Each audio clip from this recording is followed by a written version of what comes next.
Hello, everybody, and welcome to the Tatiana Show. I am Tatiana Moroz, and this is the Tatiana Moroz Show. I also have a lovely co-host, Josh Shigala from Voltoro. Voltoro, Josh, say hello to our lovely listeners. Hello, lovely listeners. I'm back in Berlin after spending a fantastic 3 weeks in the States at Freedom Fest. Freedom! In Las Vegas with Tatiana. We both had a great time there, and then also in San Francisco. It was amazing. Yes, and then we were at the blockchain event in Caesars, which had a lovely pool. Also a good event, but really the pool was where it was. I think our best times during this blockchain bonanza were spent at the pool. Josh, Yeah. did you like your first time at Freedom Fest? Your first time in Las Vegas, actually. Yeah, I mean Las Vegas. Wow, it's really, it is the epitome of bread and circuses. You're totally encompassed in this fake world, and of course, daylight and nighttime isn't a thing. It's just sort of there's parts of Vegas where you're inside somewhere with a fake blue sky above you, so you still think it's daylight, and so you get very confused.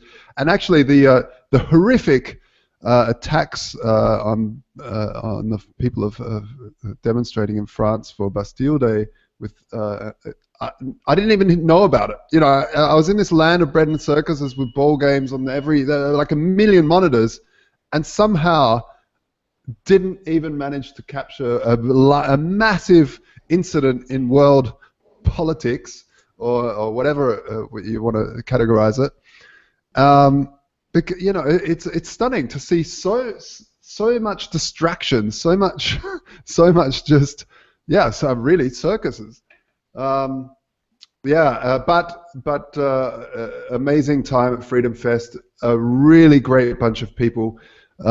Had some very, very interesting conversations. You had to get through the forest of some Trump supporters to get to the gold of the anarchists through the forest, through the Trump forest. So, but I didn't think that there were very many Trump people there. I had a good time over at Caesars again. I don't want to make it only about Freedom Fest because there were a lot of really good speakers, and I got to see a lot of my friends. I had suggested a lot of the speakers, and one of the people and this has been retweeted a bunch of times, was that they had a really nice, diverse group of people that were speaking, and it wasn't just all old white guys. So that was kind of cool, and also very good speakers. And then D10E, which was in San Francisco, Josh and we flew up on the 19th, right after the blockchain event, to D10E, and then there was it was a one-day event that ended up at some place somewhere with Judd Weiss taking photos of us all, making us beautiful. So that was always really fun, and good organization. So after that, Josh stayed behind in broke my wrist. San Francisco so he could break his wrist because he wanted to show he was very athletic and clearly failed. No, never try a one-wheeled skateboard without a helmet. Or after having a couple of drinks. Oh yeah, and that too. Yeah, that's true. And so then I came back to New York where there were two more conferences. This was a conference bonanza this month. We had the Digital Rights Tech Summit, which was put on by this guy Ned that I know, and I was invited, but there were a lot of really cool people, and there was a lot of talk about blockchain, so that was really exciting and interesting. Laurea Jaber Publishing told me about it. Anyway, and then there was the American Banker event, which I'm not like all about helping the bankers or anything, but I thought that it was had a lot of really interesting, great attendees and a lot of good speakers. The after conversation is always where the truth comes out, and everybody feels really optimistic about blockchain, Bitcoin, or whatever you want to call it. So it was good hanging out. I want to call it Bitcoin. What do you want to call it? Bitcoin? Yeah, I know. Well, I'm on that team too, but we're not picking teams today. We are, however, bringing on our first guest, Derrick J, who's a good friend of mine from the Liberty Movement. I've known him for a very long time. He's with Flaming Freedom and a whole bunch of other things. I was just watching his movie that he made, which is Derrick J's Victimless Crime Spree. which isn't the newest movie, but is still relevant. And what I love about Derrick J is that even though he's got real big balls and he's a hardcore activist, he always does it with a smile on his face and always looking really nice. And he's not a pushover, but he really has this lovely way about him that makes you want to join him. It's not in-your-face angry activism. It's really inspiring and fun. And welcome to the show, Derrick. I'm really glad to have you on today. Thank you so much, Tatiana and Josh. It's great to be here. You know, life is fun, and it's here for living. So I'm here to have fun, and you know, I don't mind these governments. They're just a bump in the road. We're going to get right over them and live our lives freely. I'm with you on that one, especially, you know, now that things seem like, you know, the news is really blasting that things are falling apart. But the way that they're blasting it is saying this side is bad, but really the facade is falling. You have to just sit back and laugh. And also work toward building new solutions without dependency on the government. Well, one of the radio shows that I do called Freedom Feens, we say we like to laugh while Western civilization collapses, and that's really what's happening. I mean, if you can't laugh about it, then you can have a bad time. So. Yeah, at the end of the day, really, it's a very important thing, humor. It's really one of the things that allows us to cope with horrific incidents and heartache, is to step back and look on the bright side, look at the humor of it, and it's something that sometimes some people find it hard. You know, there's the old too soon sort of thing with some humor, but you know, sometimes it can't be too soon to laugh. So, Derrick, for the people at home that don't know who you are, and maybe you could give us a little bit of background, how you ended up in the crazy activist world, the community known as the Free State Project up in New Hampshire. Yeah, I moved to New Hampshire in 2011 as part of the Free State Project, which is an idea to get 20,000 liberty-loving people all to the same geographic location, and then question mark. We don't know what. You know, maybe freedom? Well, we got to figure that out. So it's a cool experiment, you know, for starting a new society based on the principles of self-ownership, based on non-aggression, and being a good neighbor, and then just being a model for others so that they can see what works, what doesn't, and give people an opportunity to really live free and take the consequences. So I did that in 2011. And I lived a little too free. I ended up getting arrested several times. I made this movie, Victimless Crime Spree. It's free on YouTube. You can get it at victimlesscrimespree.com and see what happens when, you know, you have a dance party in the middle of the park, or smoke a joint out in front of a bunch of cops. Like, you know, these are things I think that people should be free to do. But if you do them today, there are going to be people who are going to try and hurt you. And you know, I could be sad about it, and you know, I did go to jail for my so-called crimes, but I decided, you know, how long were you in for? All total, just 60 days. I was sentenced to 540 some days, I think. But then seems like a good use of tax dollars. Yeah, right. You seem very dangerous. Yeah, they got to keep me away. Well, they do this. It's like, people who have been arrested, even for like a victimless crime or you know, something small, they probably know that the way the courts typically operate is they threaten you with like a serious amount of time. Like I was actually facing 10 years.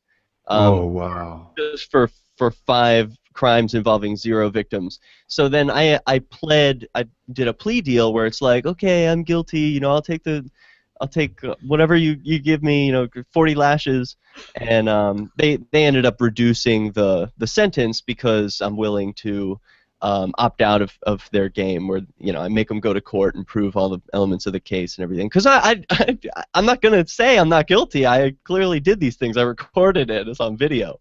Yeah. So it's a waste of time to deny it. But I still don't think they're crimes, you know, and that's really the message that I want to convey, is that if you're not hurting anyone, if you're just living your life and involved in voluntary interactions, like maybe you hire a prostitute, you know, maybe you're 2 consenting adults, you want to pay a dominatrix, and that's your business. You should be free to do that. You know, no one should get in between you and that. You know, where it gets to be a problem, and I think we could all draw this distinction, is when it's like sex slavery or something, where like there's coercion involved and it's not voluntary. But what I'm talking about is a world where everyone can do whatever they want as long as they are doing it without hurting anyone. Well, it's almost the opposite of sex slavery when prostitutes are legal. It's like slavery to force you not to have sex, because the slavers say, no, you're not allowed. I'm going to throw you in prison for doing so. Anti-sex slaves. Yeah. So I mean, two consenting adults who decide for whatever reason that's important to feel the contact of human and someone, and the other side give that. And I knew some parents of, and their son was quite heavily, I don't know what the PC word for it is these days. It constantly changes, but screw it. Quite heavily retarded. And mentally challenged, I think, is what they say. Yeah, but not only mentally, he had physically challenged as well. Mm. And they they took a while to find him a prostitute that would satisfy his needs as a normal human man. And and it was a lovely story to hear. It was really, really nice, and it really gave a lot to his life. Yeah, that is heartwarming, frankly. I love to hear that someone's needs are being met. Especially someone who would have a hard time with that. That's good news. That's the kind of world I want to live in. And I think there's going to be more of that. People are seeing, like, there's no reason to make these things crimes. I think it's a long layover from like the Puritan days, and it's ending. It's more and more places are embracing the ideas of freedom. They can't get a cut of it either. It's harder for governments to, like, oh, we're going to tax prostitution in Nevada, Sure, like the prostitutes are really going to keep really close records of their taxes and send you a cut, Mr. Bureaucrat. Like, go home. There's no need for you. Yeah. So that's my point of my movie. I think it's approachable for anyone. Victimless Crime Spree is for someone who is a Democrat or a Republican or an independent or an anarchist. It doesn't matter who you are. Everyone loves freedom and needs to experience it in their lives today. And maybe you're holding back in the ways you want to be free. Maybe you want to start a garden and your home association neighborhood watch people won't let you. Just do it. See what the consequences are. If you're not hurting anyone, don't violate contracts. That's probably not good. No. But, do you think that everybody else is willing to go to jail to do that, to start their garden? I think that one of the main messages here is that these things are really ridiculous, and there's something to be said from the civil disobedience of just breaking the law. But I don't know if everybody's going to be on our side if they start going to jail for it. I think young guys could do that. Like me when I was 21, I wouldn't do this today. I'm 27 now, and so you're all washed up. Yeah, when you're a young, gotta go get 'em and make my way in the world. That's the time to go. That's right. Go do that stuff. So yeah, and there's always a new crop of them coming up, right? So if you're listening to this and you're just coming out of high school and you're saying, maybe I don't need to go to college, you're probably right. So why don't you go find a new way to make your life awesome? I was talking to someone the other day about self-ownership, as you brought that up earlier, and because I feel that especially freedom, and especially us people in the voluntarist camp, as I would say, would say that coming from first principles, meaning looking at it from a philosophical or scientific viewpoint, you need somewhere to start, right, with freedom, in terms of explaining it philosophically, to say, as a first question is, do you own yourself? And I've had conversations with people who really find that a hard question to answer. It's so strange. They even sit there pondering, well, you know, I don't, and it's quite amazing watching them jumping through hoops in their own head to try and explain that they don't own themselves, and at the same time that they're not slaves. Yeah. Yeah, it's tough to use your mouth to articulate a point that is your own if you don't own yourself. I can't imagine how that would actually work. Beautifully said. Beautifully said. But it is a challenging question. I find myself grappling with it still, because what does it mean to own yourself, and when does that happen? Like, is it the magic number 18? Like, oh, wow, you know, now you're an adult, you had a birthday, now the day before you didn't own yourself, and now you do. Right. It's really like more of a, do you take action to own yourself? You know, it doesn't matter if you're like some 65-year-old guy, never worked a day in his life, still living off of in his parents' basement. Yeah. I don't think you own yourself. I think they still own you. Like, you never took action to put a roof over your own head, to put your own food on the table, you know, to bring value to your neighborhood, to your world. Like, that's how you really own yourself. It's a verb, you know. It's not a descriptor. It's not an adjective like, oh, self-ownership. It's something you do. Interesting. Great way to look at it. Yeah. Yeah. Because it is a tricky question when it comes down to when, right? That's yeah, it's fascinating. That's yeah, I would agree with you that, especially when you do live under your parents' roof and they are, you know, supplying everything, and you're not really, you haven't flown from the nest, so to say. It's like there are a million baby steps that we take towards total human liberation for ourselves. And, like, part of that is when we're kids and we learn to moderate our eating. Like, okay, I've got all the cabinets at my disposal and the refrigerator. Am I going to eat it all? Like, maybe, and I'll get sick, and I'll take the consequences, and I'll learn from that and then make better choices.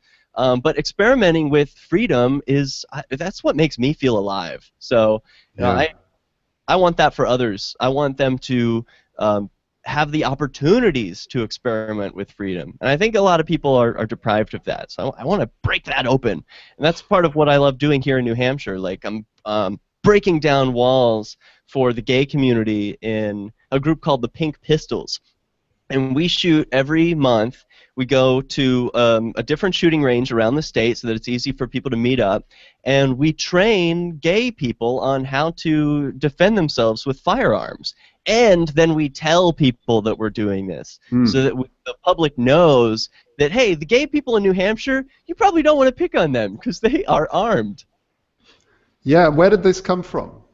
This came from a very sad story in Wyoming in the early 2000s when a young man named Matthew Shepard was taken from a bar and beaten to death and left to die tied to a pole out in the wasteland there.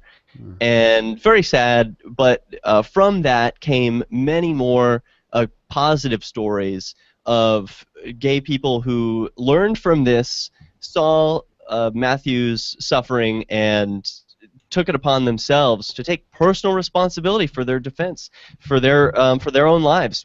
It doesn't have to be like go out and buy a gun. It's maybe you learn martial arts, maybe you carry a pepper spray or a knife. You do what you think is best for you and your life. The point is you got to take personal responsibility, not rely on the police, not rely on some, you know, bartender.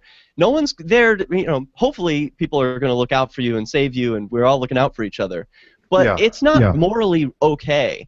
In my view, it's not morally valid to put my life in someone else's hands. That's not okay. I can't say, hey, cop, it's your job, you're supposed to look out for me. I never contracted with that cop. It's not his job to look out for me.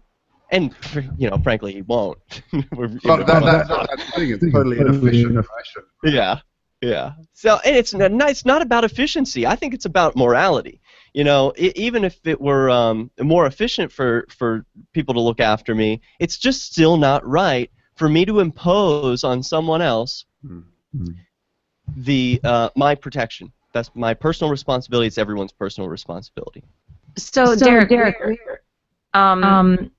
where is this basically airing? I'm sorry, there was a weird echo and it really threw me off.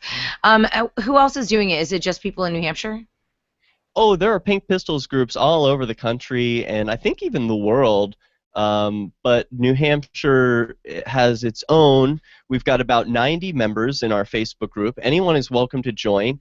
I've got a link to the Pink Pistols group on my website, which is thederrickj.com. So it's very easy to find if anyone wants to, watch my movie or join Pink Pistols or any of the things that I talk about. It's all there. And even if you just visit New Hampshire, I would love anyone who's listening to this. If you're thinking about visiting New Hampshire, maybe you've never shot a gun before, perfect. Come join the Pink Pistols group. Send me a message and say you want to learn how to shoot and go out shooting with us. I'd be happy to take you out. And there's so much empowerment that comes with. I mean, you've shot guns, right? Has everyone here shot before? Yeah, I thought it was a scary experience, but I thought it was a good thing to do, but it was very disturbing. I'm not a fan of guns. But I think that, I'm a huge Second Amendment, yay guns. I want one, but I don't have one yet. Really? Don't show up at my house. I'm getting one tomorrow. Yeah, no. Anyone listening to this, Tatiana has a huge cache of guns at her house. Yes. She's ready to blow your head. I'm extremely well trained. Yeah. Personal wrestlers available in my closets for invaders. No, really, what was scary about it for you? Because I can relate. My first time shooting, I sat there trying to pull the trigger for what felt like 5 minutes, just constantly pulling back, just slow. I was terrified it was gonna just bash and hit me in the face or something, Were you? I was worried that it would hit me in the face, but also I felt like it was. While I understand it's an instrument of protection, it's basically an instrument of death, right? Yeah. It's something to, and I mean that's a lot of weight. You can't just, even if I'm not on the receiving end or the giving end of that. At the end of the day, these types of things have been used to kill and ruin lives all around the world. So I thought it was, I want one. I'd rather have a gun than not have one. But I wasn't oh man, I feel like Rambo. Kill some people. That did not really occur to me. No, and that's really good to have respect for a weapon of violence, for a tool of violence, for a tool that potentially can kill someone. The first time I went shooting was with a friend in Sydney who went to a shooting range. He was a rifle shooting range, and it was quite amazing because I thought, I've got to come with because I've never shot a gun in Australia. It's really not that prevalent anymore. And I was imagining I'd go there and there'd be all these army freaks yeah, guns, really into it, hardcore sort of types. And I get there and it's little old ladies and little old men with their rifles, without a scope even, just looking through amazing shots. Could shoot, and then there's some younger people with all the equipment and all the, high-tech stuff to get it right on the bullseye. But it was quite amazing the types. So I was talking to some of these older gentlemen who were like, yeah, well, when I was growing up, I'd bring a rifle with me to school on the school bus and stick it up on top of the thing and sit down and no one would blink an eye. It's changed so much and it really took the whole stereotype and threw it out the window for me. Yeah, that's still the culture around here in New Hampshire. People walk around with guns all the time. Nobody blinks. I went and got my nails done and a pedicure and had a gun on my hip. They didn't even mention it. Oh, really? Wow. I remember my mom and I were at some, I don't know, Dominican Republic or something, and there was a shooting thing. And my mom went up and she was really, really good shot. And I remember thinking to myself, that was so strange, but I guess back in old Poland, they had guns and they knew how to shoot. She was really good. Cool.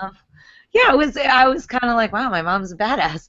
I didn't really take after her yet, but I actually have really wanted to do some sort of classes or something because apparently you can't just go once or twice. You have to keep doing it in order to be good at it. And, with all the travel that I do, it makes it a little bit tricky, but I don't know. Maybe when I come up to New Hampshire, I'll go out with the Pink Pistols guys. It's not just for gay dudes, right? Everybody can come. Everyone's welcome. And, you know, I've thrown the word gay out. Another show I do every Thursday night on LRN.FM is called Flaming Freedom. And it used to be a gay liberty podcast. And, like, it still kind of is. It's mostly gay dudes who do it. But we've thrown out the word gay altogether. And we're just calling it sexual diversity. Just can we all be done with this gay, straight, bi, all this baloney, and just call it sexual diversity and be done with it? Yeah, so it's for everyone, Tatiana. Anyone who wants to come who's sexually diverse. Haha. And, you know, this actually stems into a conversation that's, you know, is constantly thrown at the gay community about gay marriage.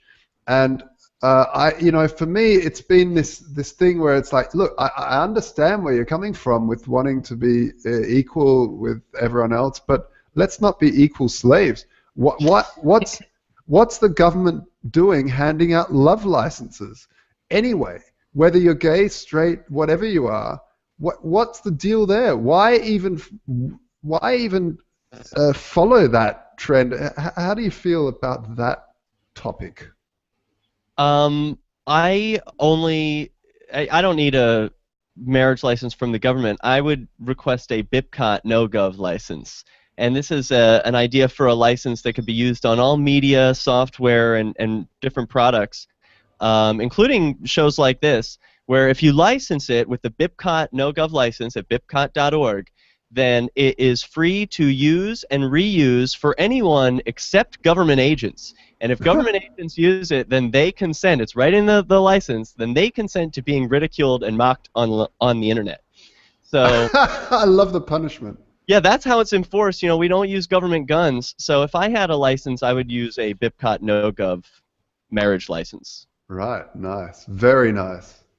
I don't know anything about that, but okay. Well, you just learned something. I guess now I know. Yeah, maybe. So people can check it out. How did you hear about this thing? Oh, a cool hard rocker named Michael Dean, he's one of the hosts of the Freedom Feens, invented the idea with another programmer because they developed some really cool software, and he does a radio show, and so they BIPCOT no-gov licensed it. Like, hey, you know, what if the government tries to say, oh, you said this or whatever on your radio show, and he says, but you're not allowed to listen to that, so... You know, would this stand up in court if you banned government agents from using your stuff? So I actually fly a BIPCOT flag at my house, so no government agents are allowed inside. Sorry.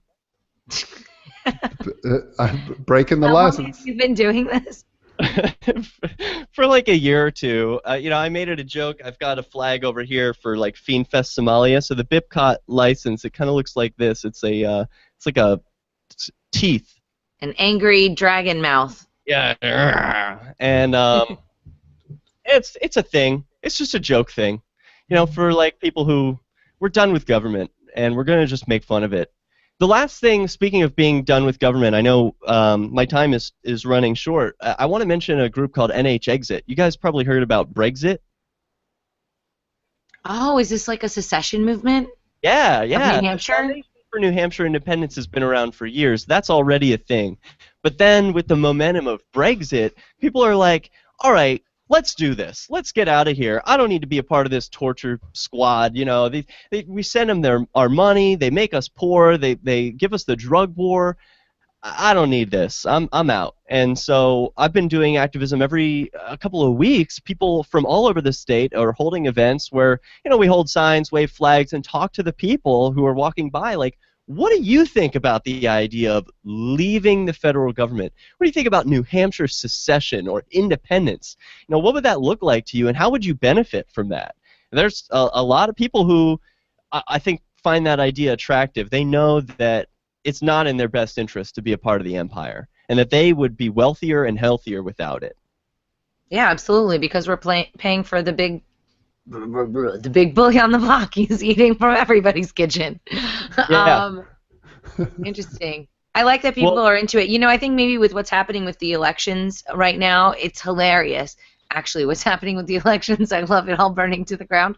So maybe people are a little bit more open-minded to it. Yeah, we're like, hey, look at the choices that you're given. I mean, if that's not evidence enough that the game is over, there's no room for intelligent people to participate anymore. So just get out of it. Don't be Well, part of it.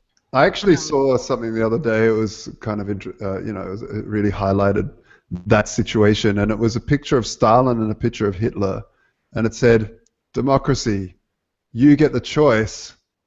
At least one of these people are gonna get in to power because you've got the choice of Stalin and Hitler." And that's the thing. You think you have a choice, but really you have a choice of two total megalomaniac power freaks who really don't have much humility at all, who then want to sit there and live off and tell everybody else how to live their lives, and not really have any market feedback at all. So it's it really highlighted to me the ludicrousness of having this choice where you get to choose which jailer jails you. Yeah. Yeah, great point. Well, fortunately, there are things moving in the right direction in some places, like New Hampshire, where people, I think, don't focus on national politics. They focus on local politics, which is where you really have more of an influence anyway.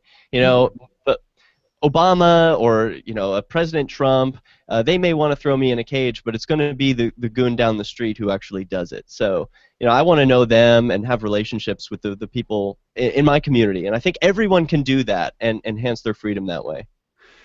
excellent point.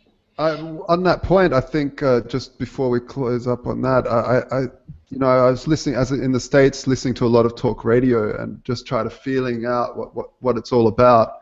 Where the zeitgeist is in the conversation. Terrorism. Yeah, it was terrorism, and of course the Black Lives Matter movement was massive, and they do matter. All lives matter, and I think what I saw there was that you really have this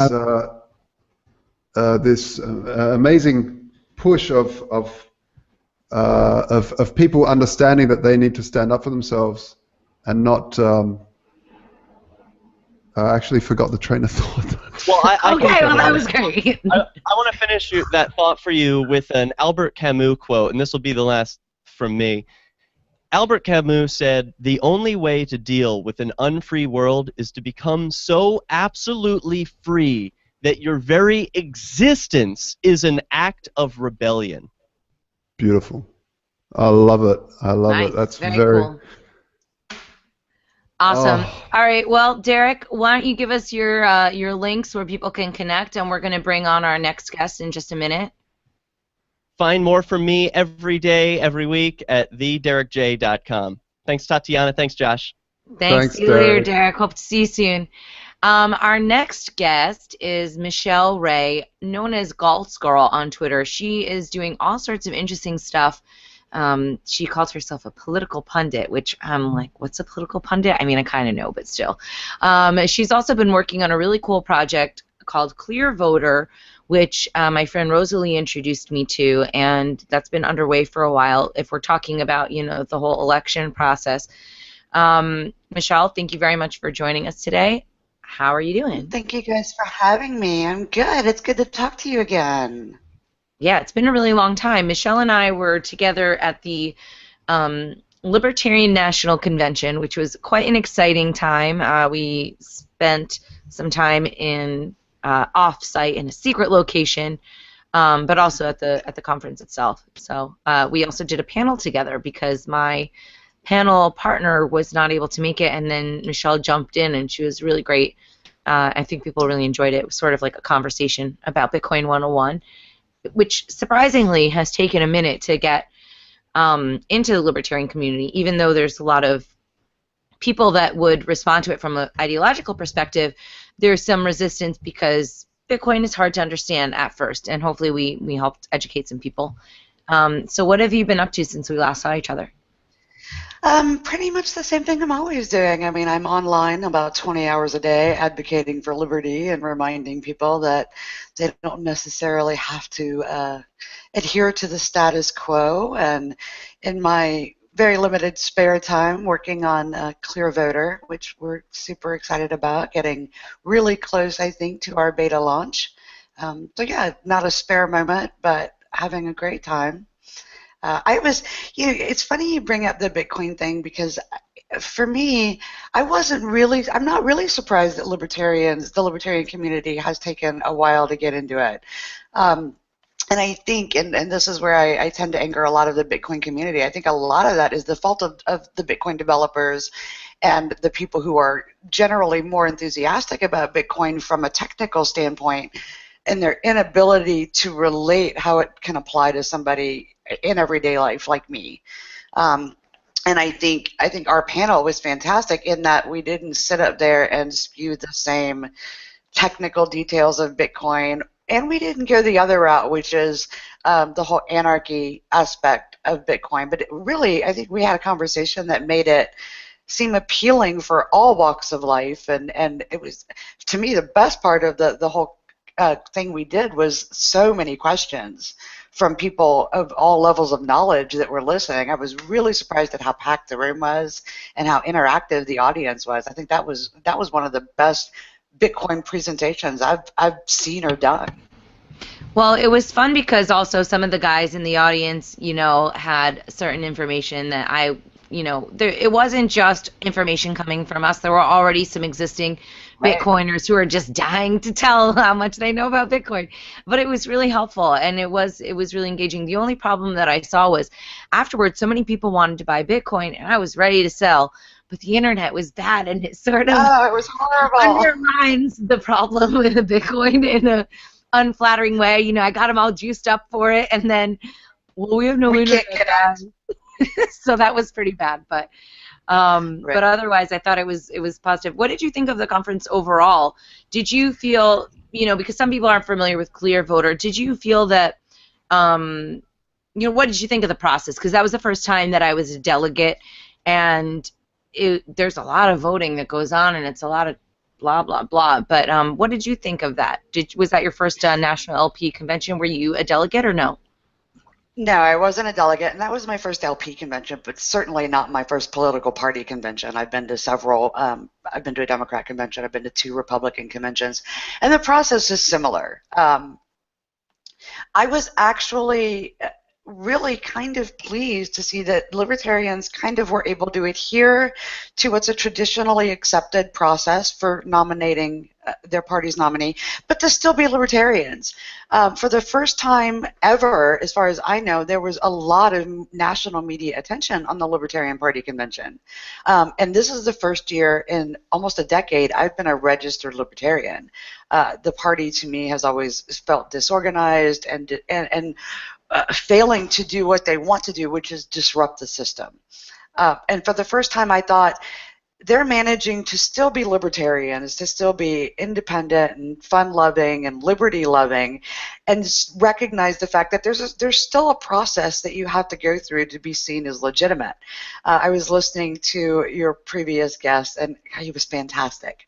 I'm significantly older than he is, but I share a lot of his passions for self-ownership and individual responsibility, and a lot of his personal interests. I'm familiar with the Pink Pistols project he was mentioning, and I think it's an amazing idea. But for me, as a pundit and an activist who's worked within the system, I have to often straddle that line between wanting to stand up and shout, "This is wrong, you don't have to do it. You literally do not have to comply," and say, but at the same time, while you're not complying, what we really need to do is change it for everybody. And that happens through a process that exists because we live in a society that isn't geared just yet towards self-ownership. So for me, watching libertarians kind of straddle that line, I personally was not bothered by a homeboy who was really unhappy with the process stripping on stage. Good for him. So did you, I was dying to ask, but I was like, should I muddy the name of the Libertarian Party by mentioning the man who stripped down to his skivvies on the national stage? But I didn't really see that there was a political point being made. I thought, he said he did it on a dare. So you don't think that there was some higher power? It was just somebody being a troublemaker. A libertarian. Yeah, no. He was having a good time. They were having a good time. There was absolutely zero political point to be made. But was it a devastating thing for the Libertarian Party? Did it crush them? I don't think so. I mean, I think there were media pundits who had a great time with it, and I think there were some people within the party infrastructure who were like horrified. But in the grand scheme of things, the Libertarian Party is facing Donald Trump and Hillary Clinton. This is a blip on the media news radar. It wasn't a horrifying event. No one got hurt. It was funny. Poor guy. I mean, I personally It was pretty funny. I don't know if I would want to take the body shaming that was associated with that whole performance. I don't think he cared very much. Obviously, good for him, right? You know, that's such a guy thing. They just let it all hang out, like, oh, baby, Right. look at my belly. Right. Anyway, And I wasn't mean, quite like, that bad. I personally wouldn't do it. I personally wouldn't have seen anything advantageous about it. But the reality is that it wasn't devastating for the party. And as much as everybody, particularly my Republican friends who are resistant to a third party, made a production about this is why libertarians are not taken seriously, it's very easy for me to go, you're talking about a guy who holds no official position and you just nominated Donald Trump. Tell me again about how that was a devastating move for the Libertarian Party. It was a blip on media radar. And to be honest with you, I wasn't all that offended. I don't know if I was offended. I'll have to think it through, and then I might voice my opinion and demand that this kind of behavior never happens again. But tell me a little bit about Clearvoter, because some of our audience might not be familiar with it. And where are you guys at in the development? Because this has been going on for quite a while. And is this something that, you know, we've been talking about American politics. Is this something that's only for Americans, or, you know, can Josh play too? You know, I think ultimately Clearvoter is going to prove valuable outside of America. Right now, in beta, we're certainly designing around my personal experiences and the rest of our team's personal experiences. One of the great things about Clearvoter is that not only has Clearvoter itself been in development, you're right, for quite a while now, but the ideas behind it have been in development among all of the board members for years because, and I think maybe not just us, people like you, people like Derrick, who realized that one of the biggest problems with American politics, and as we've seen abroad with Brexit and some of the talks about other areas looking to leave the existing paradigm that they're in, is that there just aren't enough people involved making their voices heard, and that's happening more and more.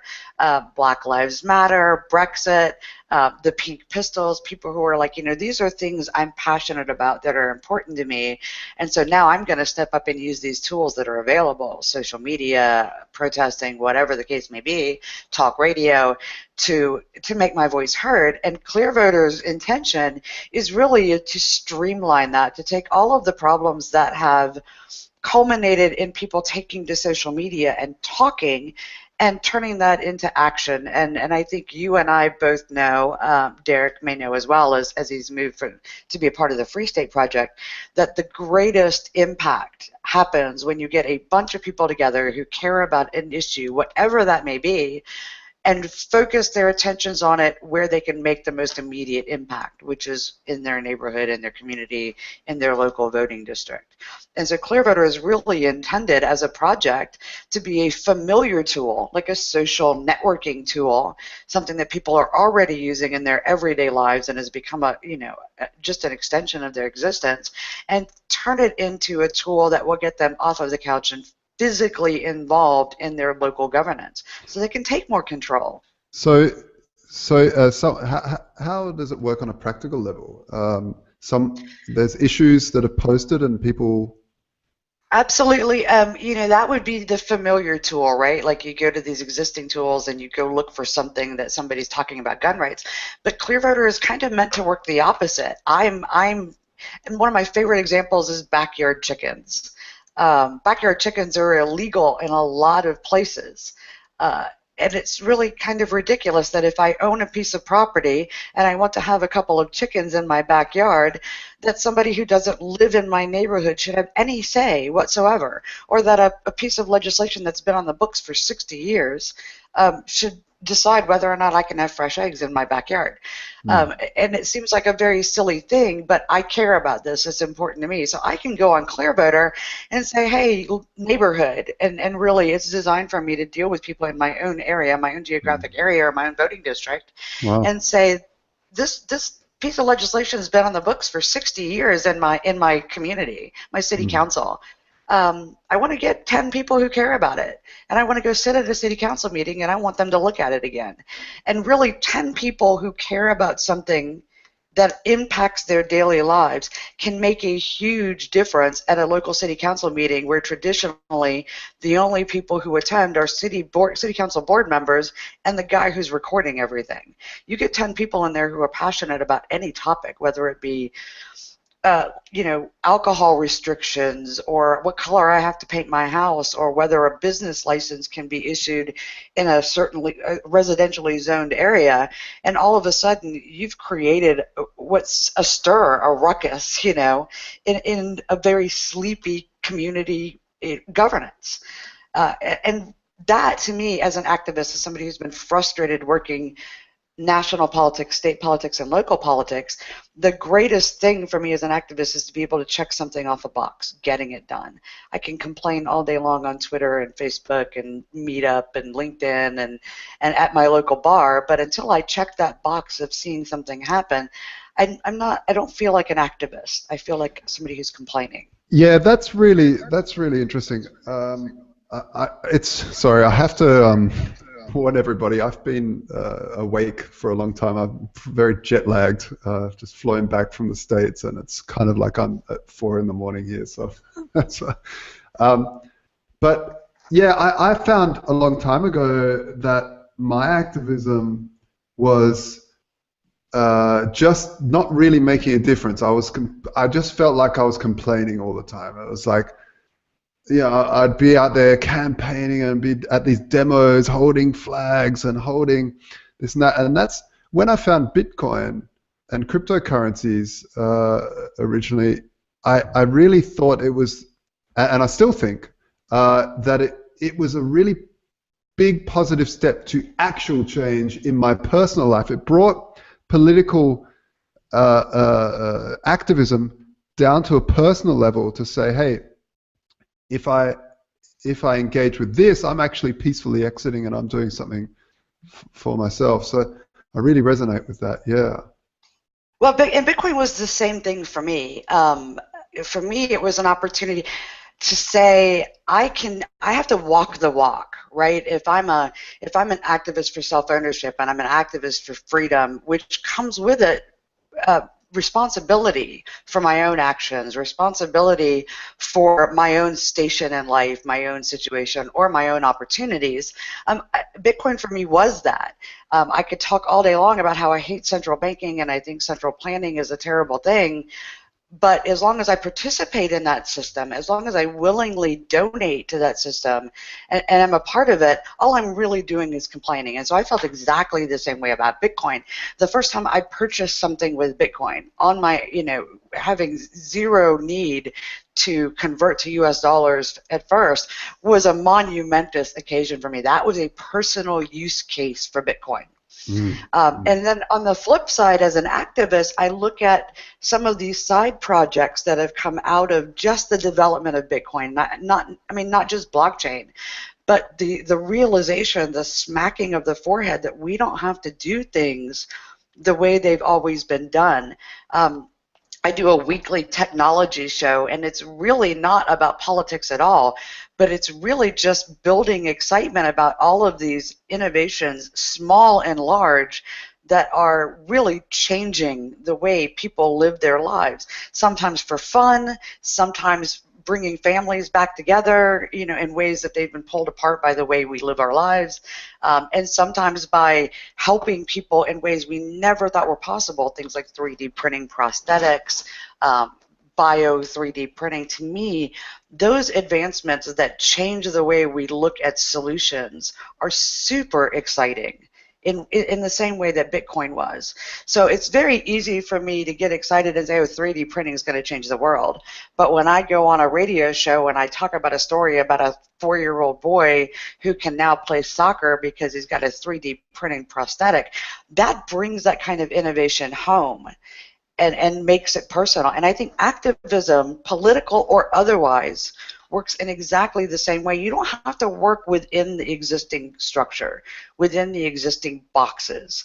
And Clearvoter is absolutely intended to take that power outside of you have to go petition and you can go stand there and hope somebody notices your message and then hope some legislator runs with it, and it gives you the tool to say, well, I'm going to get 20 people together, I'm going to go sit in a board meeting, I'm going to go sit in my city council, and I'm going to change this in my neighborhood. And it also, activism in any way, whether you're advocating innovation like Bitcoin or you're advocating gun rights or gay marriage, is a very difficult thing to get involved in. It's very easy to get online and complain and express your opinion. But most people are left wondering, what do I do now? How do I get involved? What tools do I have? And Clearvoter is intended to bring people who have a passion to connect with people who have knowledge. So as an activist myself, somebody who's traveled the country, or as Tatiana has done, as I've seen her do it for the things she's passionate for, she can connect with people about things she cares about and say, look, I've got this experience. Let me show you how to even just connect with your media. Let me show you how to get a meeting with your city councilman or your state representative. Let me show you how to train other activists to use these tools so you don't feel like you're doing this by yourself. Because that leap from slacktivism to activism is the hardest one to make. Most people have no idea where to begin. And I really, my biggest goal now isn't necessarily to make sweeping changes across the country, although I'll never give up on that idea. It's to say, I've got this experience. I'm far better off talking with my neighbors, finding out things that they care about, and empowering them to do something about them. What is the trajectory for this right now? So people are excited, they're listening to this, and they want to participate. They want to see how they can contribute and, you know, bring this to their communities. What's the kind of timeline for everything? Well, on a technical level, we've got our tech team working furiously, ridiculous numbers of hours a day, and it looks like we're going to be able to launch a beta of Clearvoter right around the beginning of September. If you go to Clearvoter right now, you can go sign up to be a part of our beta trial and find out what's going on. And we are busy just testing out the features. And one of the things, of course, is I'm a huge privacy advocate. And so I'm very much aware of using technology and what it can cost you in terms of privacy. So a lot of what we're doing is focusing on make sure we're giving people a very familiar experience with a mobile or a web application, but able to uphold the promise of things that I care about very specifically, which is your ability to control how much information you're giving out, how much we're storing. And so that's kind of been a bit of a delay. That privacy advocate is holding things up a bit. But I think we're legitimately going to be able to launch in next month. That's great news. That's great news. Congratulations. I know you. how hard it is building a startup and getting a product and creating something from scratch. It's a big endeavor and it's a fun endeavor. What I really to talk to the privacy side, actually, what I really like is the Android upgrade has given the choice of what permissions an app needs, because sometimes you download an app, like a torch app or something, and it'll want like so many access to so many things, like your GPS and all this stuff, and you're thinking, why does a torch app need? But the new version of Android lets you choose what permissions. So it'll pop up saying, this app wants access to your GPS. Do you want to allow it? Yes or no? And so it's a really big step forward, and I really seeing some of these huge companies like Google, even Facebook with the WhatsApp turning on peer-to-peer end-to-end encryption is really good. It's a big step towards towards privacy. Like for instance, the WhatsApp turning on encryption encryption is something that technology that's really not hit mainstream properly in terms of encrypting communications, and because it's been so technical and so hard to use, and with WhatsApp, as much as I don't like them because they're just so massive, at the same time, they turned on encryption for billions of people in one big foul swoop, straight in, and it was amazing to see that all of a sudden people were like, oh, and I remember, you know, I feel like, oh wow, this is great. I feel a little bit more, I can be myself.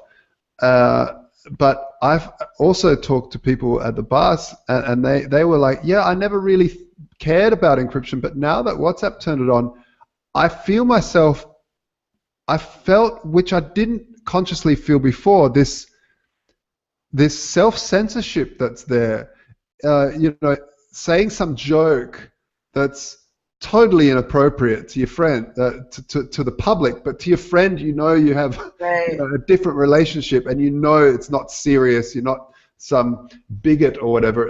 It's just a joke, but a friend or whatever, and they can feel like they can be themselves or come up with crazy ideas or express themselves. And they've said to me straight out, I didn't even know I was self-censoring, and now I don't because of this. So it's quite kind of interesting. Yeah. Well, I think it's fascinating because up until recently, up until all of the news, and not just encryption for communications, but you know, the hacks that we hear about every day, particularly here in the U.S., the Office of Personnel Management hack was a huge, you know, blow to the complacent idea that what you were putting out there, your private information that you were putting out there, that your third parties hold, your insurance company, your bank company, your employer, was somehow someone else's responsibility to secure. That illusion has been shattered. And I felt like up until recently, even though I'm a huge privacy advocate, I've had to choose between the convenience of these wildly popular apps and games and things that I want to participate in, and the safety and security of my information and my family's information. And it seems silly. I mean, here I am, just an online political pundit, but I also have a family that is completely unrelated to my career. And as divisive as politics is here in the U.S. and as public as I am about my opinions, I get a lot of hate mail, and I get a lot of hate tweets, and I get a lot of you know, especially now with the election going on, and I'm thinking, how do I separate my friendships and my family and my private information from this vitriol that happens when I engage in politics? How do I secure that? And if I'm using something like Facebook or Twitter or like you said, a flashlight app or a banking app on my phone, and they're requiring all of this access and private information, there is no way for me to secure my family and my friends and my other employment separately from this very public thing I engage in. So it really has felt up until now, up until encryption has become part of a mainstream conversation, like I not only had to self-censor myself in private conversations, but I had to consider very carefully how much I wanted to expose my family, friends, and employers to with my public conversation online. Because the data is out there and it's hackable. So encrypt everything is now kind of a mantra for me. As much as I can encrypt and as little as I can share makes me feel freer to speak and freer to express my opinion. Yeah, I'm very, very sorry to hear that you're getting threats. That's awful. That's really, really awful. And it was funny, when I was in the States, I was staying at a startup Airbnb place where there was a lot of people, like 12 people all staying there and sharing a place. And anyway, of course, like anything in society, politics came up, and there was a guy from Alabama who was really trumpeting his Trump, and someone on the other side, and they got so intense at each other. They were really aggressive and angry and upset, and one started crying and the other, and I was thinking, what are you guys doing? your opinions don't even make any change. It's just this sort of, again, this slacktivism thing, but how passionate people get over something that they really have no control over on that level, and yet, you know, something like Clearvoter comes along and gives people actual power to make a change in their local community. So that's really great. But yeah, the notion of politics and how passionate people get and how angry, and then, you know, I guess coming to the point where people even get death threats because of their opinion on a political subject, which really at the end of the day is just an opinion, and everything should be talked about. And if you can be offended, it means you're free. Yeah, well, I agree. And we're hoping that Clearvoter kind of pulls back some of the vitriol, because you get angry when you feel unempowered, when you feel like you have no power at all. And we're hoping to change that a little bit. Excellent. So everybody, thanks very much. We've got to wrap up. This has been a good conversation. If you want to catch up with Michelle, her Twitter is GaltzGirl, and the website is clearvoter.com. You can all check it out.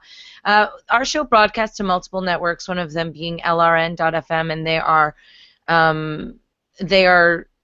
LMR. Oh my God, they always get them confused. Anyway, they're doing a campaign right now. We're going to put the link in the description below. If you are listening on Let's Talk Bitcoin and you want to earn your LTB coin, the magic phrase is free to be offended.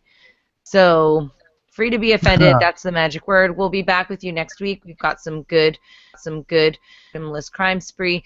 Thanks very much to Michelle. Thanks to Valtoro. And also, if you want to connect with me, find out about the projects I'm working on, please go to TatianaMoroz.com and CryptoMediaHub.com for anything PR and marketing related in the space. Thanks, everybody. I'll talk to you soon. Yeah. Ciao. Next week I'll be not as tired.